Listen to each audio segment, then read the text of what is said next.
na kuanzia mstari wa kwanza mpaka 11. Nitasoma kama ilivyoandikwa. Siku moja Yesu alipokuwa amesimama karibu na ziwa la Genesareti, watu wengi wakiwa wanasongamana. Nitarudia kitabu cha Luka ile sura ya 5 kuanzia mstari wa kwanza. Siku moja Yesu alipokuwa amesimama karibu na ziwa la Genesareti, watu wengi wakiwa wanasongana kumzunguka ili wapate kusikia neno la Mungu. Akaona mashua mbili ukingoni mwa ziwa, zikiwa zimeachwa hapo na wavuvi waliokuwa wanaosha nyavu zao. Akaingia katika mojawapo ya hizo mashua, ambayo ilikuwa ya Simoni, akamwomba aisogeze ndani ya maji kidogo kutoka ufuoni. Kisha akaketi na kufundisha watu akiwa mle ndani ya mashua. Alipomaliza kunena, akamwambia Simoni, sasa peleka mashua hadi kilindini, kisha mshushe nyavu zenu kavue samaki. Mstari wa 5. Simoni akamjibu, Bwana, tumefanya kazi ya kuchosha usiku kucha na hatukuvua chochote, lakini kwa neno lako nitazishusha nyavu. Nao walipozishusha nyavu zao, wakavua samaki wengi sana. Nyavu zao zikajaa, zikaanza kukatika. Wakawaashiria wavuvi wenzao kwenye ile mashua nyingine ili waje kuwasaidia. Wakaja wakajaza mashua zote mbili samaki, hata zikaanza kuzama. Mstari wa 8. Simoni Petro alipoona haya yaliyotukia, alianguka miguuni mwa Yesu na kumwambia, Bwana, ondoka kwangu, mimi ni mwenye dhambi. Mstari wa 9. Kwa kuwa yeye na wavuvi wenzake walikuwa wameshangazwa sana na wingi wa samaki waliokuwa wamepata.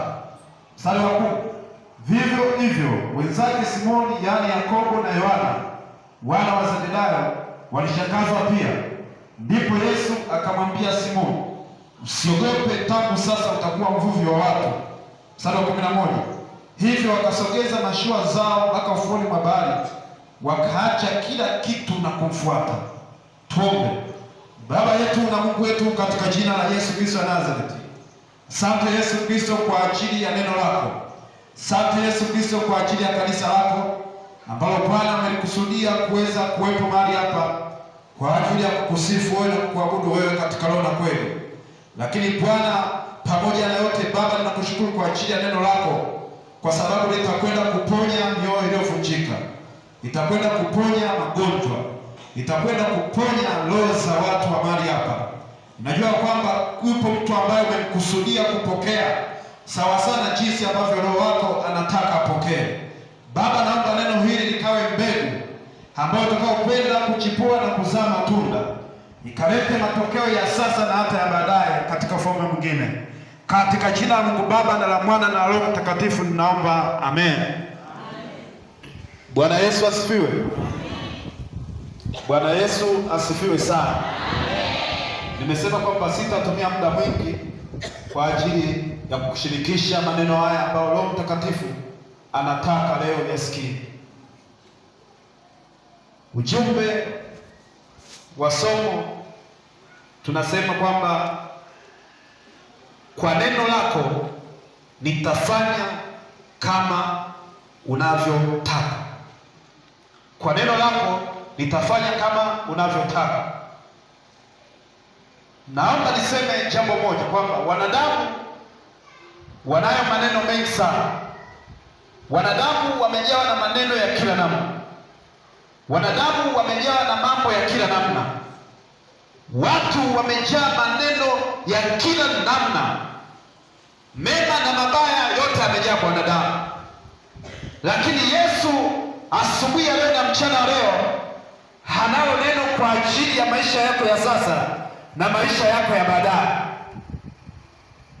Kwa hiyo unachotakiwa kukifanya wakati huu ni kukubali neno la Mungu liingie ndani yako, lianze kufanya kazi kuanzia sasa, na hata utakapotoka mahali hapa bado liendelee kufanya kazi, ambayo neno la Mungu ndio itakuwa ni ramani ya maisha yako ya wokovu wa sasa na hata wa baadaye. Bwana Yesu asifiwe sana.